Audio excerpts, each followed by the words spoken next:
Legenda Dewi Sri.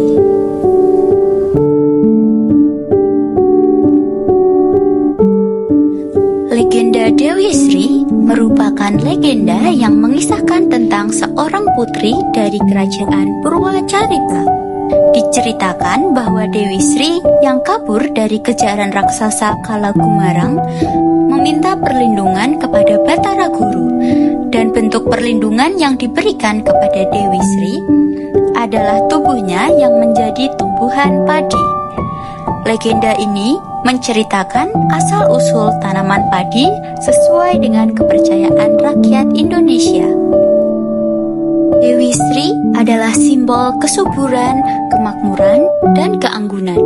Warna hijau dan emas yang mendominasi menyimbolkan kesuburan dan kemakmuran hasil bumi. Tata riasan mata yang elegan menambah kesan keibuan seorang Dewi Sri. Mahkota merak dan hiasan kepala menandakan keanggunannya sebagai seorang Dewi Bumi.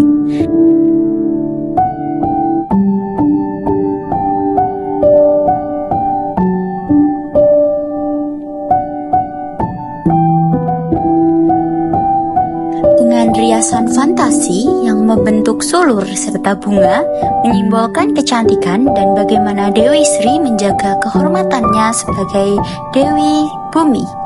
Sanggul yang digunakan memakai teknik pin curl dipadukan dengan tambahan kepang dan ukel.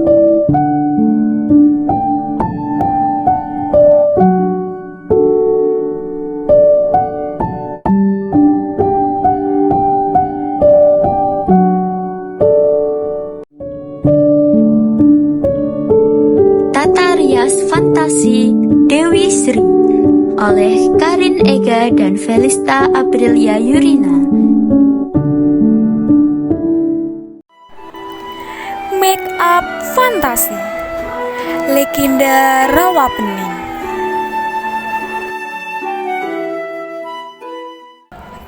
Baginda Rawapening Semarang, orang wanita melahirkan seorang naga Rawapening, terdiri dari dua kata, yakni rawa dan pening. Diambil dari bahasa Jawa yang berarti ini memiliki luas 2670, yakni Kecamatan Bawen, Kecamatan Ambarawa, Kecamatan Tuntang, Kecamatan Banyubiru, Kabupaten Semarang, dan konon dipercaya oleh masyarakat sekitar pada zaman dahulu. Di tengah-tengah Jawa Tengah tersembunyi sebuah danau mistis bernama Rawapening. Dahulu kala hidupnya seorang petani tua yang menemukan seekor ular kecil. Di sawahnya petani itu merawat ular tersebut hingga sembuh. Namun siapa sangka ular itu ternyata adalah jelmaan naga dari dunia lain. Tanda terima kasih sang naga memberikan kesan akan datangnya banjir besar. Segerakan tinggalkan desa ini. Petani tua itu memerintahkan seluruh penduduk desa, namun mereka tidak percaya dan menganggapnya gila. Berita tersebut akhirnya tenggelam dan berubah menjadi danau besar yang kita kenal sebagai Rawapening.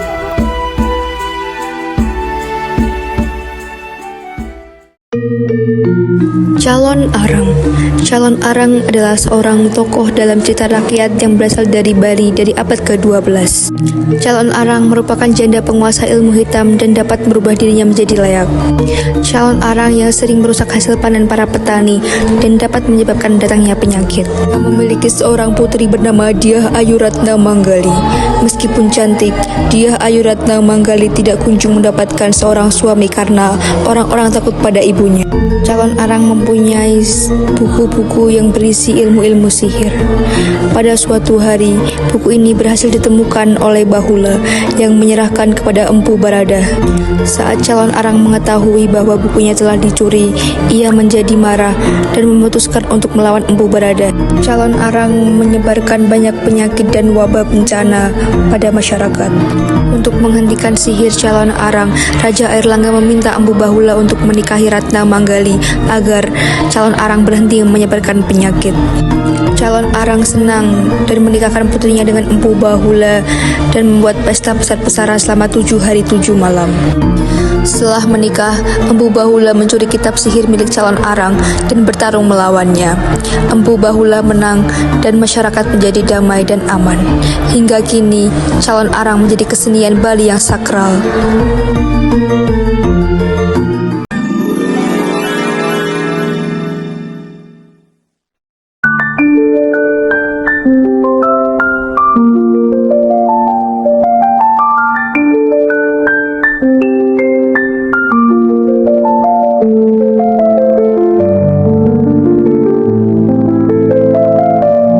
Putri Duyung, mermaid atau biasa kita sebut dengan Putri Duyung, kerap kali dikaitkan dengan legenda dan makhluk mitologi. Apakah ini pertanda kalau Putri Duyung itu benar-benar ada? Sering digambarkan dengan wujud setengah manusia atau setengah ikan. Tak salah jika negara kita meyakini mermaid, ikan duyung atau Putri Duyung sebagai mitologi atau cerita dongeng belaka. Legenda Putri Duyung ternyata sudah ada sejak ribuan tahun sebelum Masehi dari kawasan Suriah dengan nama Dewi Antargatis. Menurut literatur yang ada sebelum menjadi Putri Duyung, Antargatis ini adalah wanita normal pada umumnya. Namun tiba di suatu hari ia tak sengaja membunuh kekasihnya sehingga dirinya mulai dihantui perasaan bersalah karena tak sanggup menanggung kesalahannya. Antargatis menghukum dirinya dengan cara membuat dirinya tenggelam di dasar laut. Dari situ tak ada informasi yang pasti yang diceritakan. Bagaimana kondisi Antargatis setelah bunuh diri? Yang jelas orang-orang di Suriah menceritakan Antargatis yang tiba-tiba berubah menjadi Putri Duyung. Lain halnya dengan asal mula Putri Duyung dalam mitologi Yunani.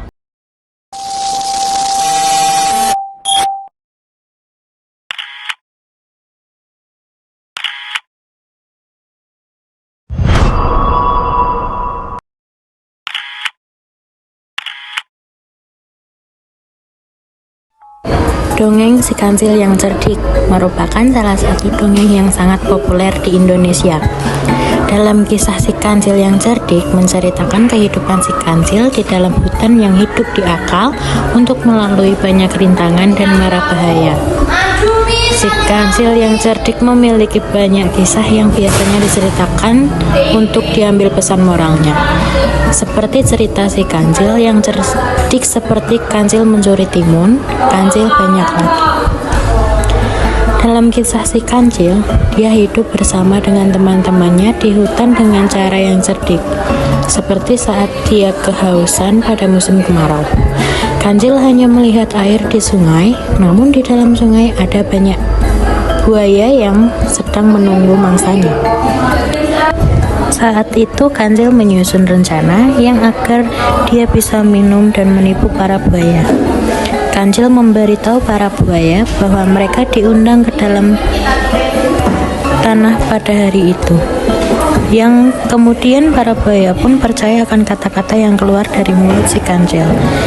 Setelah itu para buaya pun berbondong-bondong menuju tempat yang telah diberitahukan untuk menghadiri pesta tersebut. Saat para buaya beranjak pergi, kemudian si Kancil langsung meminum air sebanyak mungkin karena ia sangat haus.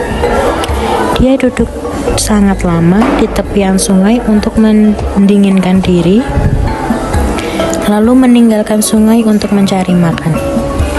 Saat buaya sampai di tempat yang ditujukan, ternyata tidak ada apapun di sana, dan para buaya merasa kesal karena dibohongi oleh Kancil, dan mereka pun langsung bergegas untuk kembali ke sungai. Sesampainya di sungai, para buaya tidak menemukan apapun karena ternyata Kancil sudah pergi, meninggalkan tempat itu. Buaya pun sangat marah dan berjanji jika di kemudian hari si Kancil yang lewat di sungai ataupun mendekati sungai, mereka berjanji tidak akan melepaskan Kancil. Di kemudian hari, si Kancil ingin menyeberangi sungai untuk mencari makanan. Namun, buaya yang sangat marah, dia mengincar Kancil karena telah membohongi mereka. Kemudian, Kancil menyusun rencana yang lainnya. Lalu ia pergi ke sungai dan menemui para buaya. Saat itu ia sangat marah dan langsung ingin menyerang si Kancil. Namun Kancil memberikan alasan yang sangat panjang. Ia menjelaskan bahwa pada hari itu pesta yang diadakan harus diundur karena beliau harus pergi ke suatu tempat dan juga beliau memerintahkan si Kancil yang harus menghitung para tamu undangan agar mereka tidak kelaparan. Kancil terus berbicara dan mencoba meyakinkan. Pada akhirnya mereka pun percaya dan kemudian luluh hatinya. Kemudian si Kancil memerintah para buaya untuk berbaris agar mudah dihitung. Lalu si Kancil pun berhitung sambil menyeberangi sungai sembari melewati atas kepala para buaya. Setelah sampai di seberang sungai, Kancil berbicara pada kedua ia akan melaporkan jumlah buaya pada Nabi Sulaiman dulu. Lalu kembali ke sungai untuk memberitahu kapan pestanya akan diadakan. Dengan alasan tersebut, Kancil pun bisa menyeberangi sungai dan mencari makanan. Para buaya pun masih tertipu dengan kecerdikan Kancil hingga saat itu. Pada cerita kali ini, pesan moral yang dapat kita ambil adalah bisa menggunakan kecerdikan kita kapanpun kita mau. Namun jangan sampai kita berbohong demi kepentingan kita pribadi.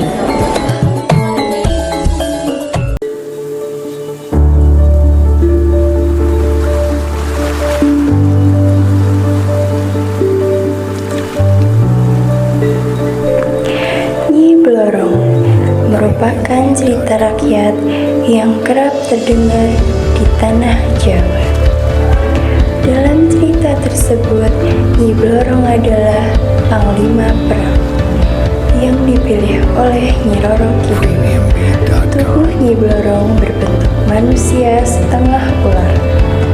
Nyi Blorong berpenampilan menggunakan kain hijau dengan rajutan emas. Nyi Blorong dipercaya berasal dari telur yang diawasi oleh Ki Ageng Lampu di Gua Karang, Bolong, Prabu Harmukita. Saat menjalani masa pertapaan tersebut, Ki Ageng Lampu diberikan tugas oleh Ratu Kidul untuk melakukan kelahiran telur. Salah satu kemampuan yang sering dikaitkan dengan Nyi Blorong adalah ia mampu menurunkan biji. Di beberapa cerita dikatakan bahwa Nyi Blorong dapat mendatangkan atau memberhentikan hujan. Ia konon memang ditugaskan untuk menyesatkan manusia agar terjerumus kesulitan dan dijadikan manusia budak-budaknya yang taat.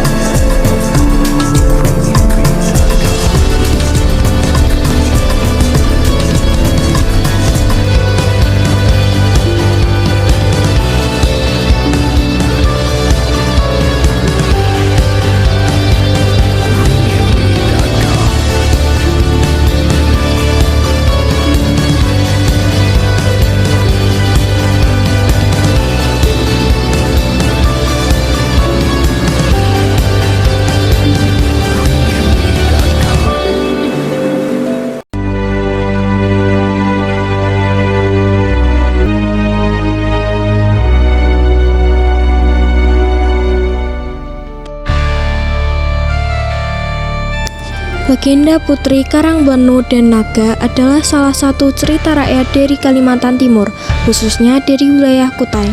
Kisah ini mengisahkan asal-usul kerajaan Kutai dan hubungan mitologis antara putri cantik bernama Putri Karangbono dan seekor naga sakti. Putri Karangbono adalah sosok yang ditemukan di sebuah ladang oleh seorang petani. Sang putri ditemukan di dalam sebuah gong atau peti yang hanyut di Sungai Mahakam, dan bayi tersebut tampak tidur di atas lapisan kain kuning keemasan. Karena keindahan dan keagungannya, masyarakat percaya bahwa ia adalah utusan dari dewa dan memberinya nama Karangbono. Setelah dewasa, Putri Karangbono tumbuh menjadi perempuan yang sangat cantik dan bijaksana. Konon, ia memiliki hubungan spiritual dengan seekor naga sakti yang menjaga wilayah Kutai.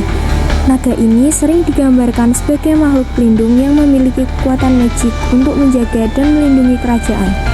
Dalam beberapa versi cerita, naga tersebut adalah makhluk yang dipanggil oleh roh nenek moyang kerajaan. Setelah dewasa, Putri Karangbono tumbuh menjadi perempuan yang sangat cantik dan bijaksana. Konon, ia memiliki hubungan spiritual dengan seekor naga sakti yang menjaga wilayah Kutai. Naga ini sering digambarkan sebagai makhluk pelindung yang memiliki kekuatan magik untuk menjaga dan melindungi kerajaan. Putri Karangbono akhirnya menikah dengan seorang raja yang dipercaya adalah titisan dewa. Raja Aji Batara Agung Dewa Sakti yang menjadi raja pertama kerajaan Kutai Kartanegara. Dari pernikahan mereka, inilah keturunan raja-raja Kutai Kartanegara lahir, yang kemudian membawa kemakmuran dan kejayaan bagi kerajaan tersebut.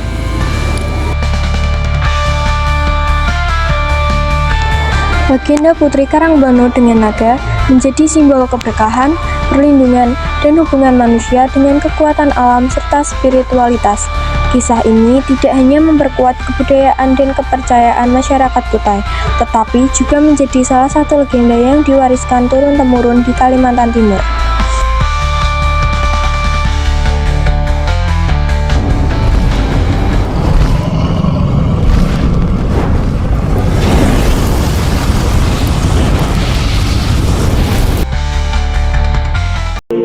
Legenda Naga Baru Kelinting.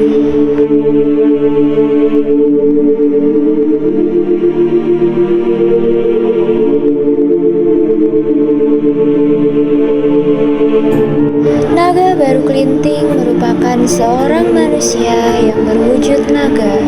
Cerita ini bermula dari sepasang suami istri yang bernama Ki Hajar dan Nyai Selakanta. Mereka tinggal di sebuah desa yang berada di lembah antara Gunung Telomoyo dan Gunung Merbabu, yaitu Desa Ngasem. Suatu ketika Nyai Selangkata berkeinginan untuk memiliki seorang anak. Mendengar keinginan si istri, Ki Hajar pun setuju dengan kemauan tersebut dan memutuskan untuk bertapa di Gunung Telomoyo. Ternyata pertapaan yang dilakukan Ki Hajar ini sangat lama dan tak kunjung pulang. Hingga suatu hari ada keajaiban datang pada Nyai Selangkata. Ia secara tiba-tiba mengandung seorang bayi. Ketika bayi itu lahir, Nyai Selangkata pun merasa kaget karena anak yang ia lahirkan memiliki wujud naga. Anak ini diberi nama Baru Kelinting. Tema riasan legenda Baru Kelinting yang berwujud naga diberi corak warna hijau dengan campuran emas seperti sisik naga pada wajahnya. Di bagian dada terdapat gambar kepala naga dan di bagian punggung bergambar tubuh naga. Tangan kiri bergambar ekor naga, sementara tangan kanan dan kedua kaki bergambar sisik naga dengan warna hijau yang dibubuhi glitter berwarna emas dan silver.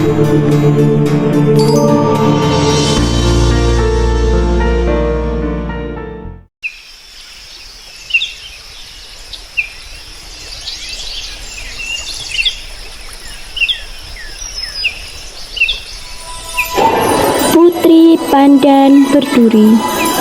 Pada zaman dahulu, hiduplah sekelompok suku Laut Bintan Kepulauan Riau yang dipimpin oleh Satin Logai. Dia adalah seorang laki-laki santun yang senantiasa memimpin orang-orang dengan adil. Pada suatu hari, Satin Logai sedang berjalan menyusuri pantai dan tak sengaja mendengar suara tangisan bayi. Lalu ia mencari sumber suara tersebut dan akhirnya menemukan seorang bayi perempuan yang diberi nama Putri Pandan Berduri. Putri Pandan Berduri tumbuh menjadi seorang gadis cantik jelita yang memiliki sikap anggun dan santun. Tutur katanya yang lembut membuat masyarakat suku laut jatuh hati. Riasan ini bernuansa hijau karena putri pandan berduri ditemukan di semak-semak pandan.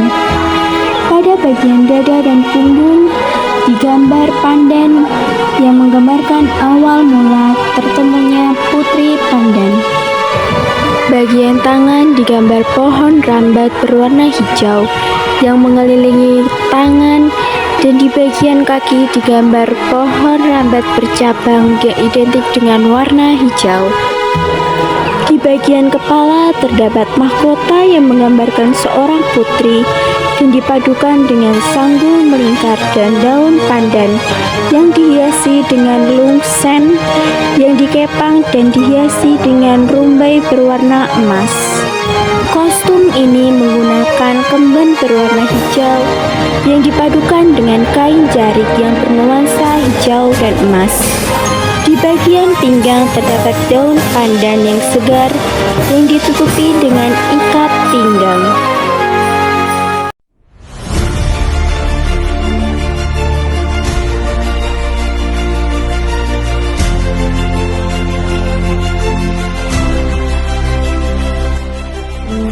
Legenda Danau Toba. Alkisah di danau yang berada di tanah Batak, hidup seorang pemuda bernama Toba. Di suatu hari yang cerah, Toba mendapatkan seekor ikan yang indah berwarna kuning emas kemerahan. Ikan mas tersebut merupakan jin yang menjelma sebagai ikan mas. Perwujudan asli ikan mas yaitu seorang wanita yang sangat cantik dan anggun. Dengan kecantikannya itu, ia berhasil memikat hati Toba sehingga mereka pun menikah. Dengan satu syarat dari ikan mas yang tak boleh dilanggar oleh Toba, yaitu tak boleh ada seseorang yang tahu tentang asal-usul dirinya adalah jelmaan ikan mas. Kemudian mereka memiliki seorang anak laki-laki bernama Samosir. Samosir merupakan anak yang sangat ceria, namun ia juga nakal dan rakus. Suatu hari, Samosir ditugaskan mengirim makanan untuk ayahnya di ladang. Namun makanannya yang dibawa itu justru ia makan sendiri. Ia pun menghabiskan makanan tersebut dan tertidur di bawah pohon. Toba yang bekerja di ladang memutuskan untuk pulang karena kelaparan. Di perjalanan, ia melihat Samosir sedang tertidur di bawah pohon. Toba sangat marah dan ia menunjuk Samosir dan mengutuk Samosir adalah anak ikan.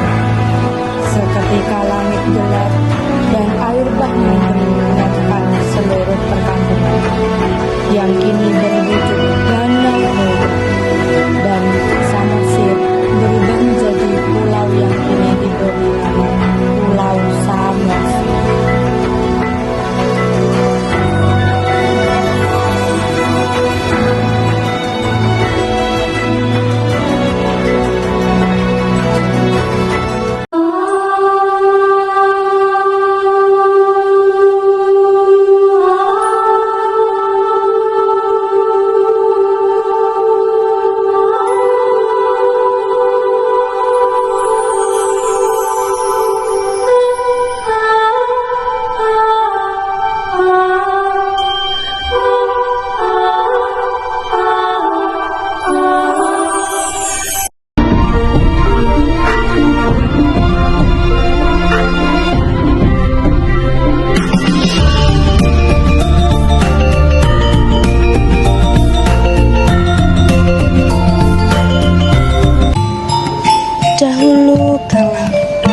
Desa Prambanan ada sebuah kerajaan yang dipimpin oleh Prabu Baka. Ia memiliki seorang putri yang sangat cantik bernama Roro Jonggrang. Suatu ketika Prambanan dikalahkan oleh kerajaan Pengging yang dipimpin oleh Bandung Bondowoso. Prabu Baka tewas di medan perang. Dia terbunuh oleh Bandung Bondowoso. Bandung Bondowoso kemudian menempati istana Prambanan. Melihat putri dari Prabu Baka yang sangat cantik jelita, yaitu Roro Jonggrang, timbul keinginannya untuk memperistri Roro Jonggrang. Roro Jonggrang tahu bahwa Bandung Bondowoso adalah orang yang membunuh ayahnya. Karena itu ia mencari akal untuk menolaknya. Lalu ia mengajukan syarat dibuatkan 1000 candi dan 2 buah sumur yang sangat dalam. Semuanya harus selesai dalam semalam. Bandung Bondowoso menyanggupi persyaratan Roro Jonggrang. Ia meminta pertolongan kepada ayahnya dan mengerahkan bala tentara roh-roh halus untuk membantu pada hari yang telah ditentukan. Pukul 4 pagi hanya tinggal 5 buah candi yang belum selesai dan kedua sumur hampir selesai. Mengetahui 1000 candi telah hampir selesai, Roro Jonggrang pun ketakutan. Apa yang harus kulakukan untuk menghentikannya? Pikirnya, cemas membayangkan ia harus menerima pinangannya Bandung Bondowoso yang telah membunuh ayahnya sendiri. Akhirnya ia pergi membangunkan gadis-gadis di desa Prambanan dan menghidupkan obor-obor, membakar jerami, memukul alu pada lesung, dan menabur bunga-bunga yang sangat harum. Suasana saat ini menjadi terang dan riuh. Semburat merah memancurkan di langit dengan seketika. Ayam jantan-jantan pun berkokok, bersaut-sautan. Mendengar suara itu, para roh halus segera meninggalkan pekerjaan. Mereka menyangka hari itu telah pagi dan matahari akan segera terbit. Pada saat itu, hanya tinggal 1 sebuah candi yang belum dibuat. Bandung Bondowoso sangat terkejut dan marah.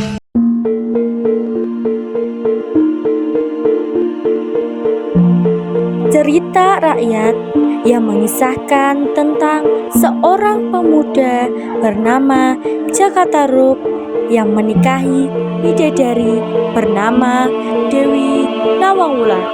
Jakatarub adalah seorang pemuda pemberani yang mengetahui kesaktiannya dengan pergi ke hutan untuk berburu di kawasan Keramat Redi di sebuah danau. Tanpa sengaja, ia pun melihat 7 bidadari sedang mandi di telaga tersebut. Jakatarub melihat tumpukan pakaian bidadari di atas sebuah batu besar. Semua pakaian itu memiliki warna yang berbeda-beda. Jakatarub pun berpikir jika ia mengambil salah satu pakaian ini, ia tidak akan bisa kembali ke kayangan.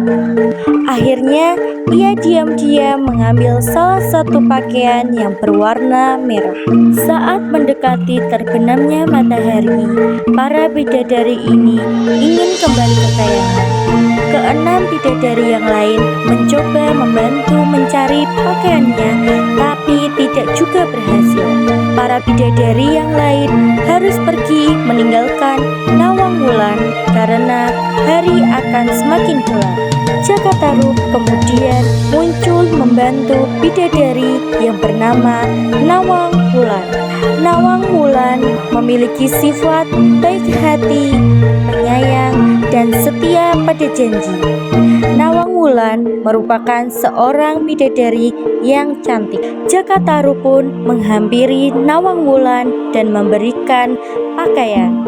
Setelah Nawangwulan berpakaian, ia memenuhi janji yang sudah ia ucap. Ia akan menikahi Jakatarub. Pernikahan mereka pun berlangsung lama dan mereka dikaruniai seorang anak yang mereka namakan Nawangsih. Sejak menikah, Jakatarub akhirnya bisa menemukan kebahagiaannya kembali. Tapi ada satu hal yang masih mengganjal di pikirannya. Ia merasa heran mengapa padi di lumbung mereka tidak berkurang walaupun dimasak setiap hari. Nawangwulan ingin pergi mencuci ke sungai. Ia menitipkan anaknya pada dan Jakataru.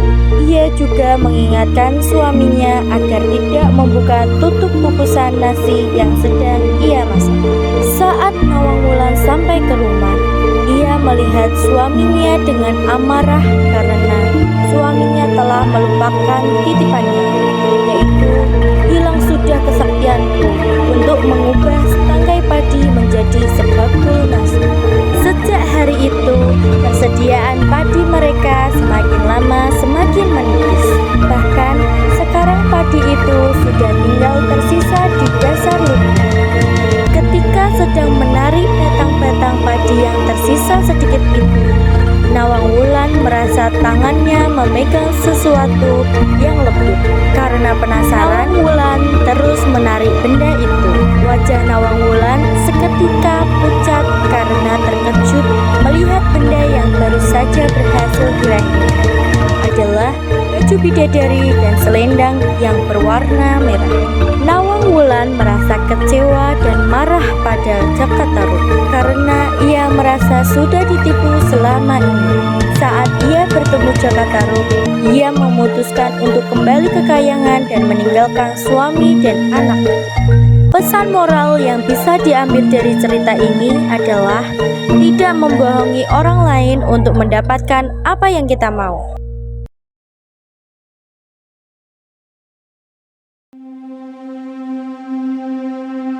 Gunung Tangkuban Perahu selalu dikaitkan dengan legenda Sangkuriang yang jatuh cinta kepada ibu kandungnya sendiri, yaitu Dayang Sumbi. Berdasarkan legenda ini, Gunung Tangkuban Perahu terbentuk dari sebuah kapal yang ditendang oleh Sangkuriang. Dayang Sumbi bukanlah manusia biasa. Ia adalah anak dari seorang putri kerajaan yang dibuang ke hutan karena kutukan. Bayi perempuan itu ditemukan oleh seorang pemburu bernama Sungging Parbangkara dan dibesarkan sebagai anak sendiri. Dayang Sumbi tumbuh menjadi gadis yang cantik jelita dan memiliki hati yang baik. Ketika dewasa, Dayang Sumbi bertemu dengan Tumang, seekor anjing sakti yang sebenarnya adalah jelmaan dewa. Mereka saling jatuh cinta dan akhirnya menikah. Pernikahan mereka menghasilkan seorang anak laki-laki yang diberi nama Sangkuriang. Suatu hari, Sangkuriang yang sedang berburu secara tidak sengaja membunuh Tumang karena kesalahpahaman. Dayang Sumbi sangat marah dan mengusir Sangkuriang. Sangkuriang pun pergi dengan hati yang hancur. Bertahun-tahun kemudian, Sangkuriang tumbuh menjadi pemuda yang gagah dan kuat. Ia kembali ke tempat tinggal ibunya dan jatuh cinta pada seorang gadis cantik yang ternyata adalah Dayang Sumbi, ibunya sendiri. Dayang Sumbi yang ingin menyembunyikan identitasnya mengajukan syarat yang mustahil kepada Sangkuriang, yaitu membuat sebuah danau dan perahu dalam semalam. Dengan bantuan para jin, Sangkuriang hampir berhasil menyelesaikan tugasnya. Namun, Dayang Sumbi yang ketakutan akhirnya menebarkan cahaya fajar sehingga ayam jantan berkokok. Para jin pun menghilang dan Sangkuriang gagal.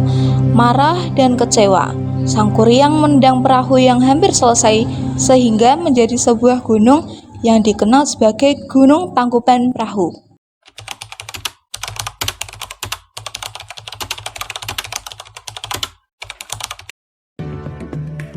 Dahulu kala ada seorang pemuda bernama Toba yang hidup menyendiri. Suatu hari saat memancing, ia menangkap ikan emas ajaib yang berubah menjadi seorang putri cantik. Mereka menikah dengan syarat Toba tidak boleh memberitahu siapapun asal-usul istrinya. Mereka dikaruniai seorang anak bernama Samosir. Namun, Samosir sangat kurus.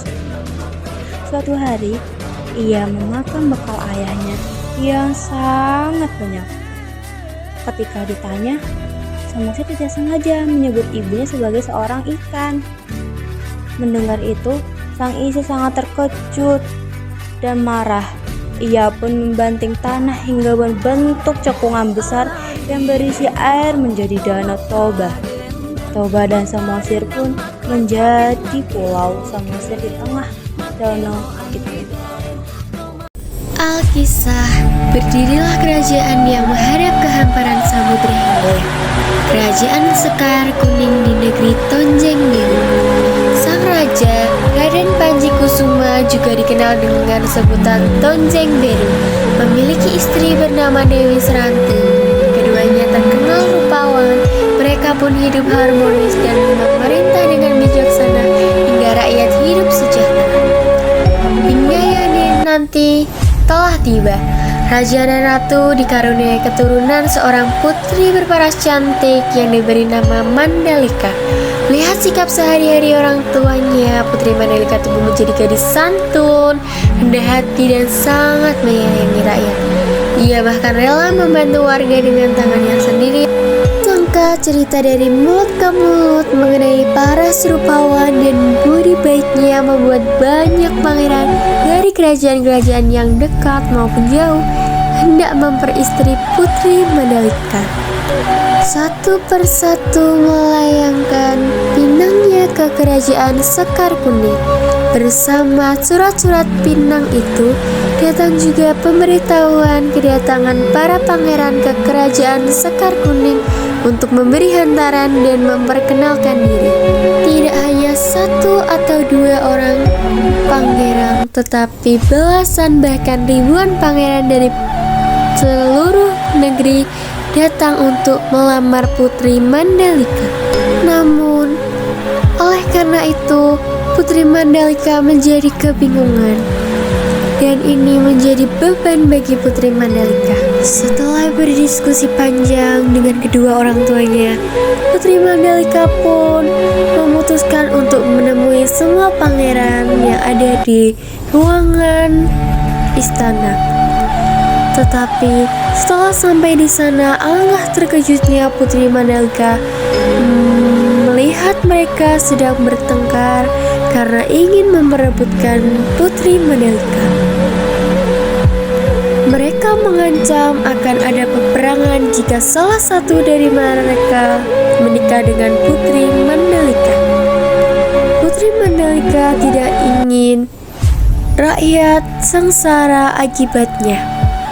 Karena kebaikan hatinya, Putri Mandalika pun bertapa. Setelah Putri Mandalika bertapa beberapa hari, ia kembali ke istana dan memboyong semua pangeran bahkan keluarga, kerajaan dan rakyat menuju tepi pantai. Dan saat itulah Putri Mandalika berkata, "Wahai rakyatku, dan wahai para pangeran, saya tidak akan memilih salah satu dari kalian, namun saya akan menerima semua lamaran dari kalian.